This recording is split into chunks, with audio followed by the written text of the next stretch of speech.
প্রত্যেকবারের মতন বাড়ি আসার সময় এত মিষ্টি আনবি না। আচ্ছা, তাহলে কি চকলেট নিয়ে যাব? না, কিচ্ছু আনতে হবে না। এই নাও। এইটা আবার কি রে, বাড়িতে বানানো? হ্যাঁ, খেয়ে দেখো কেমন হয়েছে। বাহ, দেখতে তো খুব ভালো হয়েছে রে। দাঁড়া একটা খেয়ে দেখি। নাও খেয়ে দেখো। হুম, দারুণ হয়েছে। কিভাবে বানালি রে?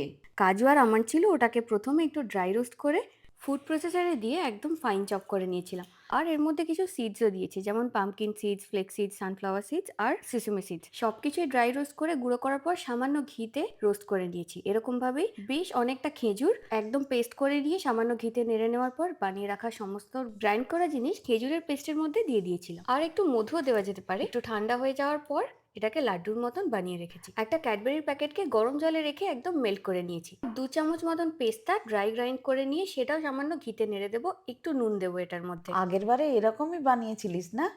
চকলেটটা মেল্ট হয়ে গেলে তার একটা কোণ একটু কেটে নিয়ে একটা বাটির মধ্যে প্রথমে লাড্ডুগুলো দিয়ে তার উপরে মেল্টেড চকলেটটা দিয়েছি। এর উপরে দিয়ে দেবো ড্রাই রোস্ট করে রাখা পেস্তাটা। ফ্রিজের মধ্যে 2 ঘন্টা মতন রাখার পর চকলেটটা শক্ত হয়ে গেলে বক্সের মধ্যে ভরে নিয়েছি। চকলেটের ওপরে পেস্তা ছড়ানোর জন্য দেখতে যেমন সুন্দর, খেতেও তেমন ফাটাফাটি। তাহলে তো প্রত্যেকবার এটাই আনতে হবে।